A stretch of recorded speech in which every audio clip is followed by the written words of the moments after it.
Hello, good afternoon. This is going to be Neptunia Retro Stars video. This is going to be talking about the first portion of Neptunia Retro Stars, which is going to be the Neotube section. So, getting straight into the Neotube section. I am the current world record holder for the Neptunia Retro Stars, which was a 1:45:20 that was posted sometime, I believe, in April or May of 2022.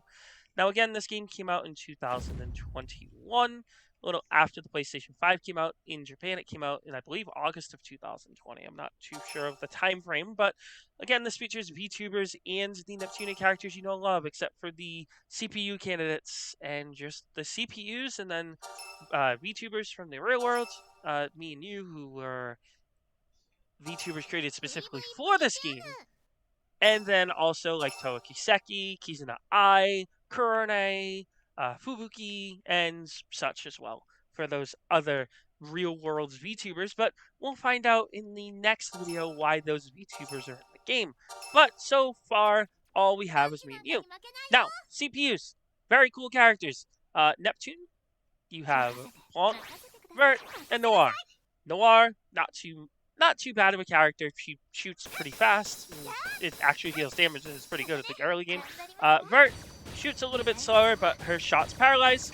Blanc is the worst character in the entire game, as you have to charge your shots. And Neptune is the greatest in the entire game, as her shots are the fastest. And once we get to B cubes, you'll know why. So, speedrun tag. As you can see right here, I am dashing, but I can dash infinitely, because if I jump and then click the stick and press the dash button again very quickly, you can just initiate an infinite dash, so that's cool. So there is a sector that you have to do right here. There are mandatory rooms in this game that you have to clear. Once you see the X's, you have to clear these sections, no matter what you do. So first things first, you want to go, before you get any B cubes, you want to use Noir.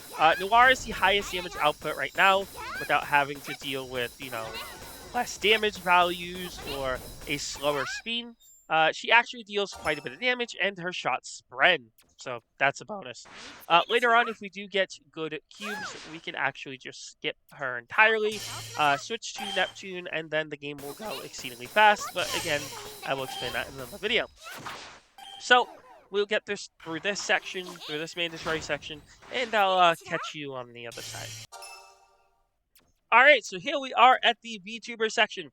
The reason why the VTubers are sort of useless to me is because of the fact that you have to dash multiple times with them, and they are usually one-on-one combat rather than, doing a whole bunch of stuff with, the CPUs. So, all you really need to do in this section is lock onto an enemy, hold R1 in triangle, and then just, click buttons until you have 5 MP again, and then you do the spread attack. And yeah, that's really about all the combat you really need with the VTubers in the entire game. Don't worry about execution finishers. They're slow, and they don't deal any extra damage. They just look cool. You can get extra stuff out of it, but in all honesty, VTubers are way too slow for my liking. I know there's a DLC dedicated to them, but I've never played it in the 2 years that this game has come out, so that's cool. Anywho, we're just going to do some platforming. Again, VTubers' only merit for me is the ability to do double jumps, which the CPUs can only do one, so they'll be useful later on in the run for some movement, but besides that, they're not used at all, really. Also, I'm leaving this up because I can. You can actually move when text boxes are on top of you, but there's not many instances in the entire game where that really matters. So we're going to skip some more cutscenes as we get the CPUs finally, and the VTubers are getting shelved until Kukunia, because reasons. Kukunia being the third level in the entire game. As you'll soon find out, yeah, this section is, yeah, just about that. So, again, another mandatory section. They stuff these towards the beginning of the game a little bit. This game is very linear in terms of its progression. Once you get to a certain area, you basically rush the end of the dungeon and complete the area, but that's part of the course for most Neptunia games. It's not really much different comparative to other Neptunia games, so I don't blame it for that.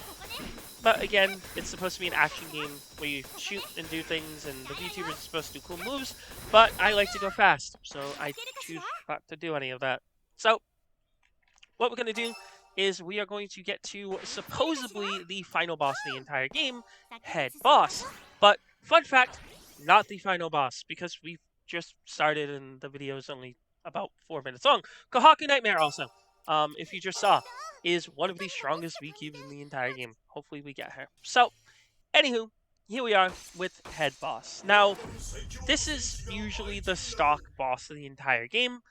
There are 3 like him, I believe, or 3 like it in the entire game. This is the only one that really has voice lines for some reason, but again, it's just supposed to say, oh yeah, you know, absolutely the strongest warrior, you're basically done with the game when you finish him. But it's the good old bait and switch. Now, what you just saw right there was Tokidoki Clash, one of the greatest things in the entire game. If you have a meter or a TMKM stat, you're able to deal a ton more damage to the enemies when they're under that state, and they'll be stunned completely. And as you see, the CPUs only take 1 damage, which is a lot better than the VTubers who take actual numerical damage instead of just 1 damage. So that's cool. But you can actually just dash and then jump and dash and shoot at the same time. So you're never out of combat with the CPUs, whereas the VTubers, you sort of have to stop and do that. But what I was doing right there is trying to bait this attack. As you can see, I can just stand under him and I'm never going to get damaged at all. Also at Tokimeki as well, so that's cool. Woohoo! But very simple boss, not too much going on. I believe there's like 4 duplicates of him in the entire game. Also, did I get the stun?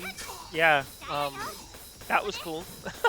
He got stunned for like a while for no reason whatsoever, except just the game didn't want him to function. So that's fun.